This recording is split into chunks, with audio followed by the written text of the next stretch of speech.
Hi dears, നമ്മുടെ പുതിയൊരു വീഡിയോയിലോട്ട് സ്വാഗതം. തമ്പലൈനിൽ കണ്ടതുപോലെ തന്നെ ഇന്നത്തെ വീഡിയോ ലെമൺ റൈസ് ആണ്. ലെമൺ റൈസ് ആവുമ്പോൾ അതിന്റെ കൂട്ടത്തിൽ കഴിക്കാൻ കറികളൊന്നും വേണ്ടല്ലോ, ഒരു അച്ചാറോ ചമ്മന്തി ഉണ്ടെങ്കിൽ തന്നെ ധാരാളം. ഇനിയിപ്പോൾ അതൊന്നും ഇല്ലെങ്കിലും ഈ ലെമൺ റൈസ് മാത്രമായിട്ട് കഴിക്കാനും ഒരു പ്രത്യേക ടേസ്റ്റ് തന്നെയാണല്ലേ. അതുകൊണ്ട് തന്നെ ലഞ്ച് ബോക്സിനകത്താക്കാൻ ഇതിലും ഈസി ആൻഡ് ടേസ്റ്റി ആയിട്ടുള്ള ഒരു ഐറ്റം വേറെ ഇല്ല. കൂടെ കഴിക്കാൻ പ്രത്യേകിച്ച് വേറെ കറികളൊന്നും വേണ്ടാത്തത് കൊണ്ടും ഒരുപാട് രുചിയുള്ള ഒരു ഐറ്റം ആയതുകൊണ്ടും രാവിലെ എണീറ്റ് ലഞ്ച് ബോക്സ് പാക്ക് ചെയ്യാനായിട്ട് അധികം സമയം എടുക്കണ്ട, പെട്ടെന്ന് തന്നെ പണി തീർന്നു കിട്ടുമല്ലോ. വളരെ എളുപ്പത്തിൽ നല്ല രുചിയോട് കൂടിയിട്ട് ലെമൺ റൈസ് എങ്ങനെയാണ് ഉണ്ടാക്കുക എന്ന് നോക്കിയാലോ. അതിനു മുമ്പേ നമ്മുടെ ചാനൽ ആദ്യമായിട്ട് കാണുന്നവരുണ്ടെങ്കിൽ ഒന്ന് സബ്സ്ക്രൈബ് ചെയ്ത് സപ്പോർട്ട് ചെയ്യണേ. കൂടെ തന്നെ ലൈക്ക് ചെയ്യാൻ മറക്കല്ലേ കേട്ടോ. ലെമൺ റൈസ് ഉണ്ടാക്കാനായിട്ട് നമ്മളിവിടെ എപ്പോഴും എടുക്കാറുള്ളത് നല്ലെണ്ണയാണ് കേട്ടോ. വെളിച്ചെണ്ണയിലോ വേറെ ഏതെങ്കിലും ഓയിലോ ഒക്കെ ഉണ്ടാക്കുന്നതിനേക്കാൾ കൂടുതൽ ടേസ്റ്റ് തോന്നിയിട്ടുള്ളത് നല്ലെണ്ണയിൽ ഉണ്ടാക്കുമ്പോൾ തന്നെയാണ്. എണ്ണ ചൂടായി വരുമ്പോൾ കടുക് പൊട്ടിച്ച ശേഷം അതിലേക്ക് ആദ്യം ഇട്ട് കൊടുക്കാറുള്ളത് ഓരോ സ്പൂൺ അളവില് കടലപ്പരിപ്പും ഉഴുന്നുപരിപ്പുമാണ് കേട്ടോ. അതിന്റെ കൂടെ തന്നെ ഏകദേശം ഒരു പിടി അളവില് നിലക്കടല കൂടെ ആഡ് ചെയ്ത് കൊടുക്കാറുണ്ട്. നമ്മളെന്ന് ഉണ്ടാക്കുന്നത് ഏകദേശം 3 പേർക്ക് കഴിക്കാൻ പറ്റുന്ന ക്വാണ്ടിറ്റിയിലാണ്. അതുകൊണ്ട് തന്നെ യൂസ് ചെയ്യുന്ന സാധനങ്ങളുടെ അളവും അതിനനുസരിച്ചിട്ടുള്ളതാണ് കേട്ടോ.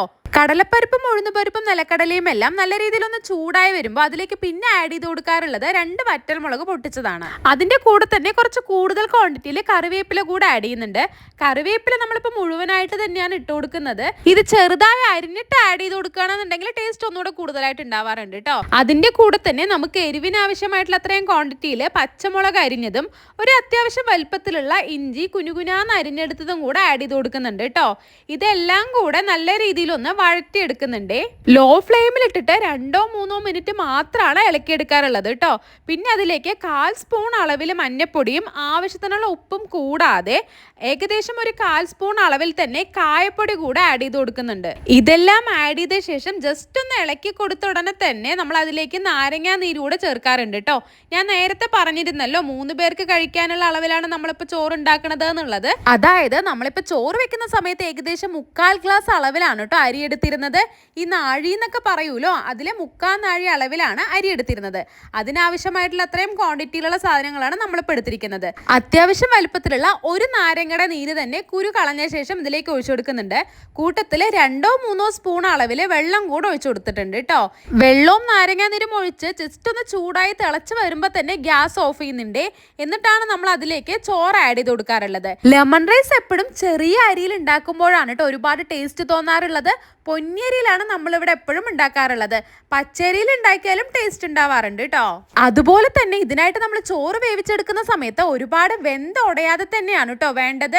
ബിരിയാണി റൈസ് പോലെയൊക്കെ തന്നെ നമുക്ക് കഴിക്കാൻ ആവശ്യത്തിന് വേണ്ട വേവ് മാത്രമായിട്ടുള്ളത് തന്നെയാണ് ലെമൺ റൈസിന് എപ്പോഴും ടേസ്റ്റ് കൂടുതലായിട്ട് ഉണ്ടാവാറുള്ളത്. വേവിച്ചെടുത്തിട്ട് ചോറിലെ ചൂടെല്ലാം പോയി തണുത്ത ശേഷമാണ് കേട്ടോ നമ്മളിപ്പോൾ ഇതിനകത്തേക്ക് ആഡ് ചെയ്ത് കൊടുത്തത്. അതും ഗ്യാസ് ഓഫ് ചെയ്ത ശേഷമാണ് ആഡ് ചെയ്ത് കൊടുക്കാറുള്ളത്. ഇനി ഇതിനെല്ലാം കൂടെ നല്ല രീതിയിൽ ഒന്ന് ഇളക്കി മിക്സ് ചെയ്തെടുത്താൽ അടിപൊളി ടേസ്റ്റിലുള്ള ലെമൺ റൈസ് റെഡിയായി. നമ്മൾ ഉണ്ടാക്കാൻ ഉദ്ദേശിക്കുന്ന റൈസിന്റെ ക്വാണ്ടിറ്റിക്ക് അനുസരിച്ചിട്ട് അതിന് ഉപയോഗിക്കുന്ന സാധനങ്ങളുടെ അളവിലും ചേഞ്ചസ് വരുത്തണേ. അപ്പം മാത്രമാണ് ഇതിന്റെ ടേസ്റ്റ് കറക്റ്റ് ആയിട്ട് കിട്ടാറുള്ളത്.